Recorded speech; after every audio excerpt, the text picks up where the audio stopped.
श्री शिवाय नमस्तुभ्यम। हम सबको पता है कि आज है 1 अप्रैल यानी कि नवरात्रि की चतुर्थी तिथि का बहुत ही प्यारा सा दिन।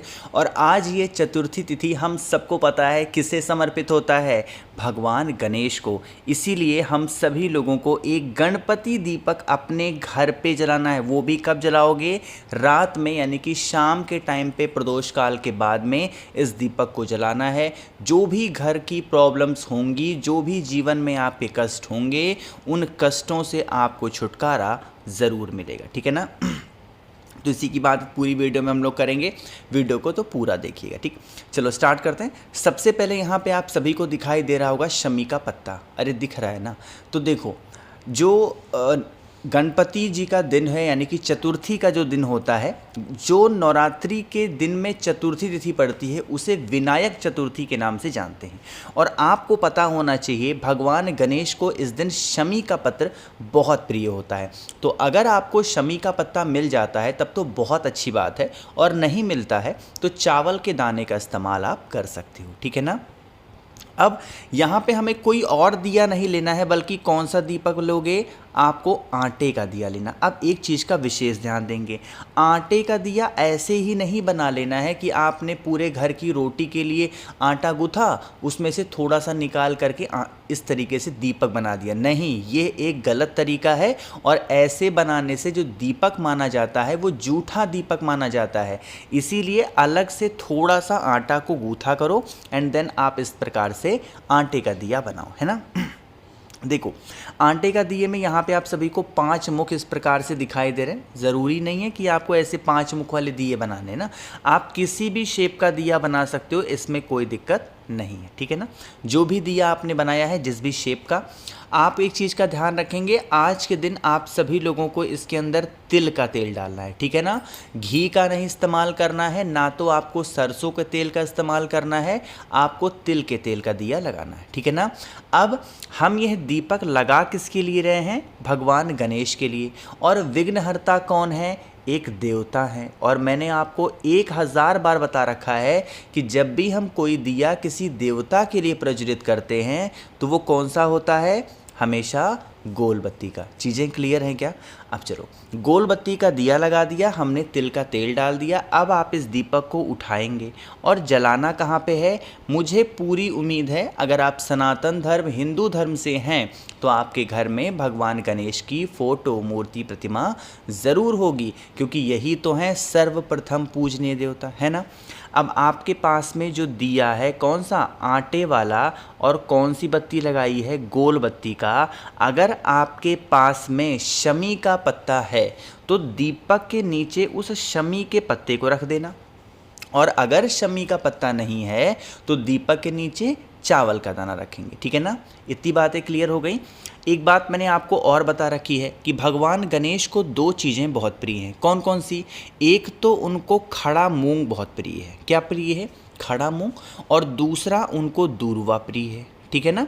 तो आपको इस उपाय में दूर्वा की आवश्यकता नहीं है, लेकिन एक चुटकी मूंग की ज़रूरत है। कहाँ पे इस्तेमाल करेंगे? समझो।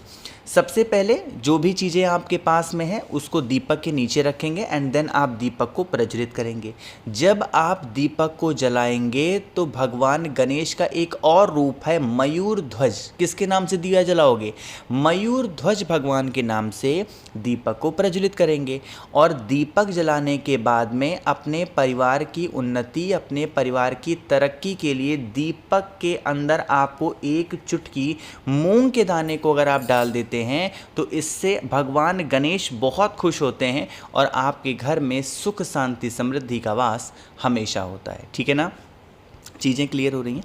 तो पहला उपाय आप सभी को समझ में आ गया होगा। आगे बढ़ते हैं। अब इस वीडियो के हम लोग अपने दूसरे उपाय की तरफ, जो कि आप सभी को मात्र करना है 1 लोटे जल के साथ में। अब मैंने आपको अभी भी एक चीज़ बताई है कि भगवान गणेश को कौन सी चीज़ सबसे प्रिय होती है? मूंग के दाने, है ना? अब हम इस उपाय को कर रहे हैं अपने घर के किसी भी प्रकार की बीमारी को, या फिर आप रोग भी कह सकते हो कि कोई ऐसा इंसान है जिसको आप दवा खिलाए जा रहे हो, खिलाए जा रहे हो बट वो दवा उस व्यक्ति को असर नहीं कर पा रही है, तो आप इस उपाय को निश्चित रूप से करेंगे। ठीक है ना। क्या करेंगे, नॉर्मल सा तांबे का लोटा लेना। ठीक है ना, क्या करेंगे, तांबे का लोटा लो, जल भरो, जल के अंदर गिन करके 5 मूंग के दाने, सभी के घरों में होगा मूंग का दाना, इधर उधर खोजना नहीं है, खरीदने की ज़रूरत नहीं है, 5 मात्र मूंग के दाने को कलश के अंदर डालेंगे और महादेव के शिवलिंग के पास लेकर के पहुंच जाएंगे। जो शिवलिंग आपके घर पे हो आप इस उपाय को वहीं करेंगे। जितने भी उपाय की हम लोग आज बातें करेंगे, शाम के टाइम पे प्रदोष काल के बाद में कोई भी उपाय आप अपने घर पे कर सकते हैं। ठीक है ना। अब आपके कलश के अंदर जो 5 मूंग के दाने हैं उन्हें क्या करना है, आप सभी लोगों को भगवान गणेश के स्थान पे 6 बार समर्पित करना है।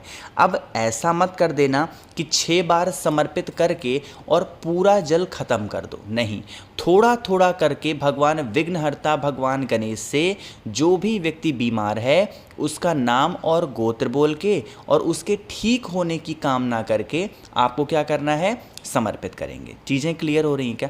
तो 6 बार समर्पित ज़रूर करेंगे, लेकिन थोड़ा सा जल आप अपने उस कलश के अंदर ज़रूर बचा लेंगे। ठीक है ना। और जितना भी वो बचा हुआ जल आपके कलश में है उस जल को फिर पूरा का पूरा डाल देंगे महादेव के शिवलिंग के ऊपर। जब शिवलिंग के ऊपर समर्पित करोगे तो महादेव का कुंदकेश्वर नाम ज़रूर ध्यान रखेंगे और जल चढ़ा देना। आपके घर से बीमारियां कहाँ गायब हो जाएंगी आप खुद भी नहीं सोच पाओगे। ठीक है ना। चीज़ें क्लियर हैं क्या। तो 2 उपाय की बातें हमने यहाँ पे कर ली हैं। आगे बढ़ते हैं अब इस वीडियो के हम लोग अपने तीसरे उपाय की तरफ, जो कि आप सभी को करना है बेल पत्र के साथ में, या फिर बेल पत्र ना हो तो हमें क्या लेना है इसकी बात भी करेंगे। लेकिन उससे पहले जल्दी से करिए वीडियो को लाइक। जिसने अभी तक चैनल को सब्सक्राइब नहीं किया, मेरी आवाज़ आप पहली बार सुन रहे हैं, चैनल को ज़रूर सब्सक्राइब करेंगे। ठीक है ना। चलो अब हम यह उपाय बात करेंगे कि हम सबसे पहले अगर इस उपाय को आप करते हो अपने घर पे तो इससे आपको फ़ायदा क्या होगा।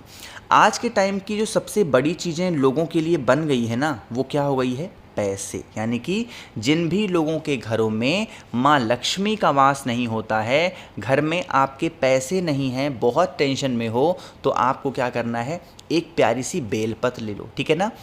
बेलपत्र लेने के बाद में आपको पता है महादेव को अगर कोई भी चंदन सबसे प्रिय होता है तो कौन सा है, लाल चंदन। अब आपको क्या करना है, 3 जगहों पे लाल चंदन लगाना है और 3 लोगों का नाम लेके लगाना। ठीक है ना। चलो समझो, जो बेलपत्र आपके पास में ना, आज नवरात्र की चतुर्थी तिथि पे जो पहली बिंदी आपको लगानी है बेलपत्र के बड़े पत्ते पे लगाओगे विघ्नहर्ता भगवान गणेश के नाम की। क्या करोगे, भगवान गणेश के नाम की पहली बिंदी आपको लगानी है बेलपत्र के बड़े पत्ते के ऊपर, और नीचे की दोनों छोटे छोटे पत्तों के ऊपर भी आपको एक एक बिंदी लगानी है। लेकिन ये बिंदी जब लगाओगे तो नियम चेंज होता है। यह बिंदी आप सभी को रिद्धि के नाम से लगानी है और ये बिंदी आप सभी को सिद्धि के नाम की लगानी है, और जो पहली बिंदी आपने लगाई थी वो भगवान गणेश के नाम की लगानी है। इतनी बातें क्लियर हैं क्या। फिर आप इस बेलपत्र को यहाँ से उठाएंगे, तांबे के लोटे में जल को भरेंगे और पहुँच जाएंगे सीधा महादेव के शिवलिंग के पास में। अब यहाँ पर पहुँच करके जो आपके पास में तांबे के लोटे में जल है, सबसे पहले जल महादेव के शिवलिंग के ऊपर श्री शिवाय नमस्तुभ्यम का जप करके चढ़ा देना। ठीक है ना, पहला काम करना। दूसरा काम क्या करना है, जो बेलपत्र आपके पास में है उस एक बेलपत्र को माता लक्ष्मी का ध्यान करते हुए महादेव के शिवलिंग के ऊपर, जो भी व्यक्ति नवरात्र के दिनों में आने वाली विनायक चतुर्थी को समर्पित करता है उनके घर में कभी भी धन की कमी नहीं होती, हमेशा माँ लक्ष्मी का आगमन उस इंसान के घर में बना रहता। ठीक है ना। 3 उपाय आपको समझ में आ गए कि सबसे स्पेशल, सबसे ज़्यादा छोटे उपाय की हम लोग बातें करते हैं जिससे आपके घर में हमेशा भगवान गणेश विराजमान रहेंगे, और जिन भी लोगों के घरों में भगवान गणेश स्थापित रहते हैं, विराजमान रहते हैं, उनके घर को कभी भी माँ लक्ष्मी छोड़ के नहीं जाती। ठीक है ना। तरीका समझो, इस उपाय का कोई नियम नहीं है कि आपके पास में कुमकुम हो तो कुमकुम ले लो, आपके पास में रोली हो रोली ले लो, हल्दी हो हल्दी ले लो, सिंदूर हो सिंदूर ले लो, कोई दिक्कत नहीं। जहाँ पर भी आपने अपने घर में भगवान गणेश की फ़ोटो को रखा है, ठीक उन्हीं के पीछे जो दीवार होगी, एक तरफ शुभ लिखना है और दूसरी तरफ लाभ लिखना, बस यही एक काम आप सभी को करके देख लेना है। आपके घर में हमेशा माँ लक्ष्मी का आगमन बना रहेगा, कभी भी कोई दिक्कत घर में नहीं आने वाली, ठीक है ना।